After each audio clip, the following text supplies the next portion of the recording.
Hello everyone, मैं doctor Pankaj plastic and cosmetic surgeon bliss plastic surgery से।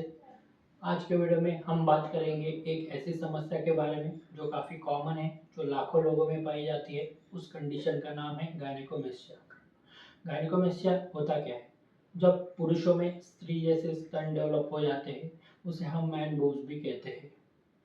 हालांकि ये कोई गंभीर बीमारी नहीं है, पर फिर भी इसका ट्रीटमेंट करना काफ़ी ज़रूरी है, क्योंकि ये शारीरिक ही नहीं बट एक मानसिक समस्या भी है। क्योंकि इन पेशेंट में काफ़ी लो सेल्फ स्टीम दिखाई देती है, उनके डे टू डे एक्टिविटीज़ में अफेक्ट होता है। वो कोई टी शर्ट पहनने से डरते हैं, स्विमिंग करने से डरते हैं, पूजा पाठ करने से डरते हैं। जिस चीज़ में भी अपर बॉडी पार्ट एक्सपोज है, वो उन चीज़ों से डरते हैं और इस कारण day to day activities affect होती है, डिप्रेशन भी होता है और इस कारण इसका इलाज करना काफ़ी ज़रूरी है। गायनेकोमेस्टिया होने का मुख्य कारण क्या है? पहला मुख्य कारण है हार्मोनल इम्बैलेंस, जिसमें हार्मोनल लेवल्स कम ज़्यादा होती है, जो अक्सर प्यूबर्टी में पाई जाती है 13 टू 16 एज ग्रुप में। और सेकेंड है ओल्ड एज में 50 टू 80 ईयर्स एज। दूसरा मुख्य कारण है कुछ ड्रग्स के सेवन के कारण, जैसे कि स्टीरॉइड्स, एंटी डिप्रेसेंट्स से ये हो सकता है। और तीसरा कारण है एक्सेस फैट डिपोजिशन। जब बॉडी में फैट ज़्यादा डिपॉजिट हो जाता है तो चेस्ट में, इसे हम स्यूडो गायनेकोमेस्टिया कहते हैं, जब ग्लैंड नहीं डेवलप होता बट फैट डिपॉजिट हो जाता है। अब इसका ट्रीटमेंट ऑप्शन क्या है? डाइट, एक्सरसाइज, ये चीज़ें कुछ हद तक फैट कम कर सकती है, बट ग्लैंड निकालने के लिए ये इफ़ेक्टिव नहीं है। सो इसका only and only effective treatment है सर्जरी।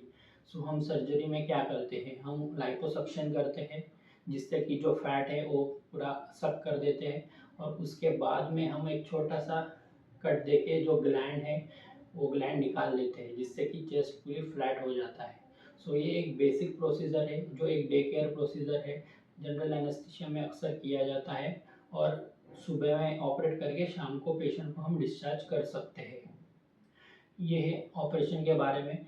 सो नेक्स्ट है कि पोस्ट ऑपरेटिव में आप क्या प्रिकॉशंस लोगे। सबसे इम्पोर्टेंट थिंग है, आपको एक कॉम्प्रेशन गारमेंट पहनना है, जो एक टाइट चेस्ट फिटिंग गारमेंट होता है, एटलीस्ट 1 to 1.5 months। इससे क्या होता है, जो स्वेलिंग है, जो स्किन और मसल के बीच में जो स्पेस है वो कम हो जाता है और कॉम्प्लिकेशन भी कम होता है। दूसरा है कि फर्स्ट 10 डेज आपको बाइक या कार ड्राइविंग अवॉइड करना है। फर्स्ट 15 डेज में आपको कोई भी साइकिलिंग हो या वॉकिंग आपको अवॉइड करना है और 45 डेज के लिए आपको any heavy physical activities avoid करना है।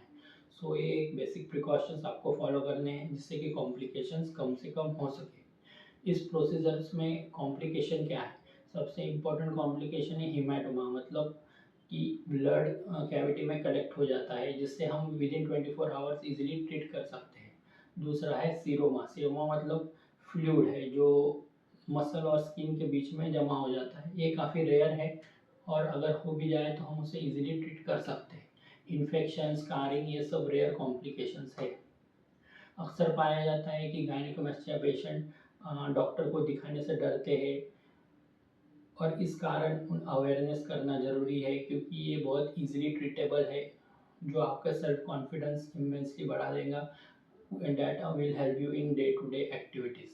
I hope you like the video. Thank you.